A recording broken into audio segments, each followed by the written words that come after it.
High বন্ধুরা, বক্তা মিরে আপনাদের সকলকে স্বাগতম। আমি আমিরু।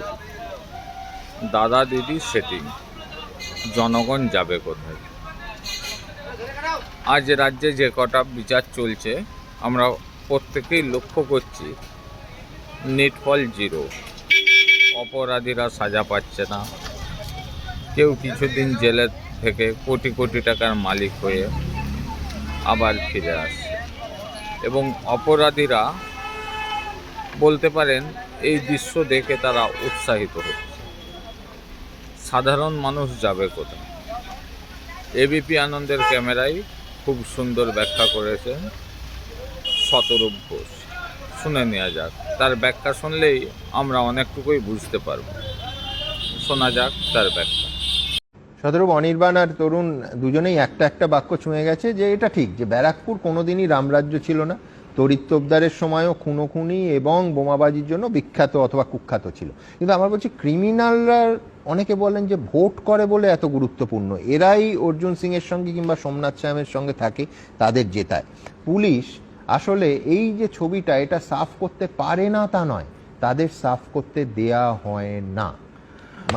তড়িৎ তোপদারের সময় খুনটা কে করাতেন? তড়িৎ তোপদার করাতেন না তো, তখন মমতা ব্যানার্জি করাতেন তো। আমি এই কারণে বলছি, বিকাশ বসু বলে এক তৃণমূলের যুবনেতা খুন হয়েছিলেন।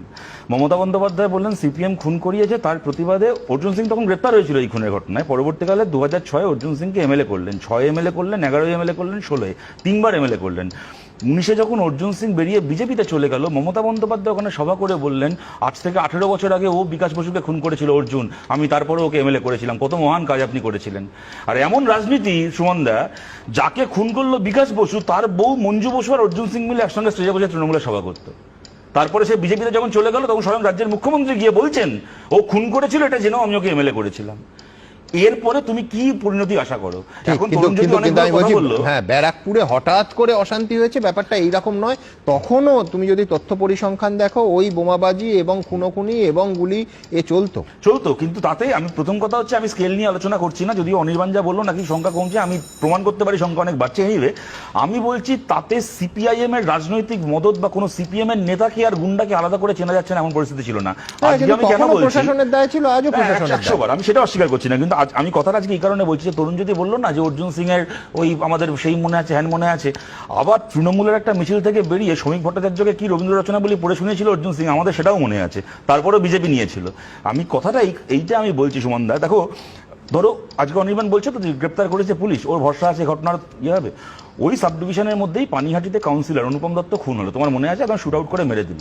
যাকে গ্রেপ্তার করলো 6 মাস পার করার আগে সে জামিন পেয়ে গেল, এবং তার মা অসুস্থ হয়ে পড়লেন যে এবার আমার বাকি পরিবারকেও শেষ করে দেবে। ঠিক এরকম শীতকলার মুখে টিটাগড়ে মনীষ শুক্লা খুনের ঘটনা। এবং আমি তোমাকে একটার পর একটা উদাহরণ দিয়ে যেতে পারি, ভারাক্রান্ত না করে খালি একটা উদাহরণ দিচ্ছি।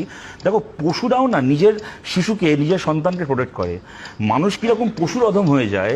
কদিন আগে ওখানে এই ঘটনা ঘটলো, রেল লাইনের দ্বারা একটা বোম পড়ে আছে, ক্লাস 4 এর একটা বাচ্চা ছেলে খেলতে গিয়ে ওই বোমটা ফেটে বাচ্চাটা ছিন্ন ভিন্ন হয়ে মরে পড়ে থাকলো। এই জায়গাটা মানুষকে নামিয়ে এনেছে। বাট আমার শেষ যে কথা আমি এই প্রসঙ্গে বলবো, যে তাদের তৃণমূল খুনটা করবে নাই বা কেন? খারাপটা কি করছে? পুলিশ ওদেরকে ধরবে না, কোনো ব্যবস্থা করবে না। এই যে তরুণ জ্যোতিরা, ওরা বিরাট লড়াই করে আদালত থেকে 2021-এর পরে পোস্টপোল ভায়োলেন্সের সিবিআই তদন্ত ওরা হাসিল করে এনেছিল। তরুণ জ্যোতি ছিল, প্রিয়াঙ্কা তিব্রেওয়াল ছিল, ইত্যাদি অনেকে ছিল। আমি তোমার উদাহরণ দিচ্ছি, তোমাদের এবিপি থেকেই জানতে পারলাম পরশুদিন নদিয়ার 4 জন যারা গ্রেপ্তার হয়েছিল পোস্টপোল ভায়োলেন্সের ইয়েতে, তারা সুপ্রিম কোর্ট থেকে জামিন পেয়েছে। সেটাও বড় কথা নয়। কেন জামিনটা পেয়েছে? 73 জন উইটনেস ছিল। 3 বছরে সিবিআই 6 জনের সাক্ষ্য গ্রহণ করেছে। 67 জনের সাক্ষ্য 3 বছরে সিবিআই গ্রহণ করতে পারেনি বলে, মানে বছরে অন এভারেজ 2 জন করে সাক্ষ্য গ্রহণ করছে। আমি বলছি পুলিশ কিছু করবে না, সিবিআই কিছু করবে না, তো তরুণ যদি স্টুডিওয়ে বসে ক্রিমিনালদের হেভি বকে দেবে, এই ভয় তো ক্রিমিনালরা ঘরে হাত গুটিয়ে বসে থাকবে না। তো ওরা খারাপটা কি করছে কাজগুলো করে? তোমাদের কালকে রিপোর্টটা আমি দেখলাম সুমনদা, রিপোর্টটা একটু ভুল ছিল। ভুল কেন ছিল? যে প্রথম বেল কালকে হয়েছে, that was not true. Kolkata high court থেকে বেশ কয়েকজন বেল পেয়েছিল এই কেসটায়, কারণ আমি অপোজ করলাম বেশ কয়েকটা, আমি জানি। দেখো না, ইস্যুটা হচ্ছে বেলের গ্রাউন্ডটা তো আমি আসছি সুমনদা। লোয়ার কোর্টগুলো তুমি যদি গিয়ে থাকো, ফার্স্ট ট্র্যাক কোর্টগুলো যদি গিয়ে থাকো, তার অবস্থা জানো। একটা মামলার ডেট যদি আজকে পড়ে, তার পরবর্তীকালে ডেট পড়ছে 6 থেকে 7 মাস পরে।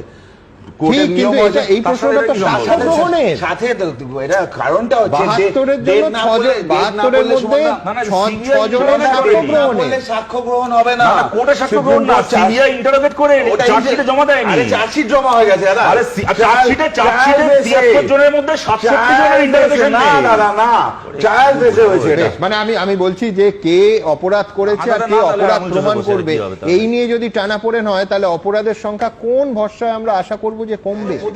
একদম ও ঠিক বলেছে, একদম নরেন্দ্র মোদী সরকার এরকম ভাবে ইলেকশন কমিশন ফর্ম করেছে, সেই ইলেকশন কমিশন তৃণমূলের টেপগুলো দেখতে পাচ্ছে না। গেল, আমি খালি তোমাদেরকে মনে করাই, ঠিক এই ঘটনা আরো বড় স্কেলে লোকসভা ভোটের দিন ডায়মন্ড হারবারের বিজেপি প্রার্থী রাস্তায় দাঁড়িয়ে কাঁদছিলেন যে বিভিন্ন বুথে তার হচ্ছে বাটনটাকে চেপে দেওয়া হয়েছে, লিউকোপ্লাস লাগিয়ে দেওয়া হয়েছে, এবং তারপরে 1 ঘন্টার ওপর রাস্তায় দাঁড়িয়ে কাঁদছিলেন, তাকে সেন্ট্রাল ফোর্স রেস্কিউ পর্যন্ত করতে যায়নি। পরে দেখলাম সে পরবর্তীকালে এই বেশি কান্নাকাটি এবং অভিযোগ করার ফলে বিজেপি থেকে কয়েকদিনের সাসপেন্ডেড হয়ে গেলেন। আমি খুব সংক্ষেপে 3টা লাইন বলছি। আমি দেখো নির্বাচনে নিজে প্রতিদ্বন্দ্বিতা করেছি এবং সংসদীয় রাজনীতিতে অংশগ্রহণ করে বিশ্বাস করে এমন একটা দলে আমি বিলং করি। আমি বলছি ইলেকশন কমিশন ভোটের সময় ল অ্যান্ড অর্ডারের দায়িত্ব নেয়, এর থেকে বড় ফার্স, এটা আমি আমার অভিজ্ঞতা থেকে বলছি, এর থেকে বড় ফার্স বোধহয় ভারতের রাজনীতিতে আর কিছু নেই।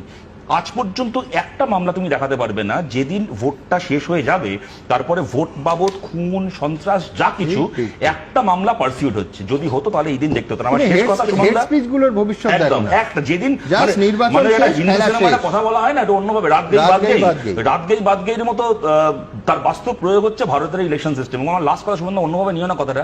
তুমি তো পশ্চিমবাংলার সবচেয়ে পরিচিত সাংবাদিক, সবচেয়ে নামকরা সাংবাদিক। তুমি অনুব্রতের প্যাকেজটা দেখালে আমার দেখতে দেখতে মনে হচ্ছিল, তুমি 2 বছরে কত টাকা মাইনে পাও বলো তো? তোমার 2 বছরের মাইনে একসঙ্গে যোগ করলে 200 কোটি টাকা হবে, 300 কোটি টাকা হবে? হবে না তো। আমি কেন কথাটা বলছি, দেখো অফারটা তো খারাপ না।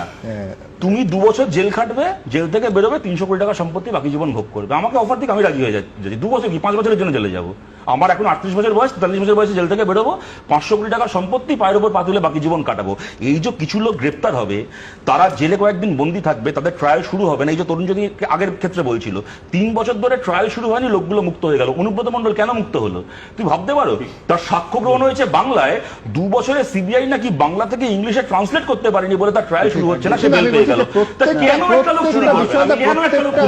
প্রত্যেকটা প্রতিষ্ঠানের উপর ভরসা মানুষের চলে যাবে। দেখুন, প্রিভেন্টিভ অ্যারেস্ট নিয়ে এত কথা হচ্ছে, প্রিভেনশন যদি সত্যি অপরাধ প্রিভেন্ট করা যেত 2023-এ 19শে জানুয়ারির পর, তাহলে এই সহনাগরিককে, তার রাজনৈতিক পরিচয় যাই হোক, তাকে আমাদের হারাতে হতো না।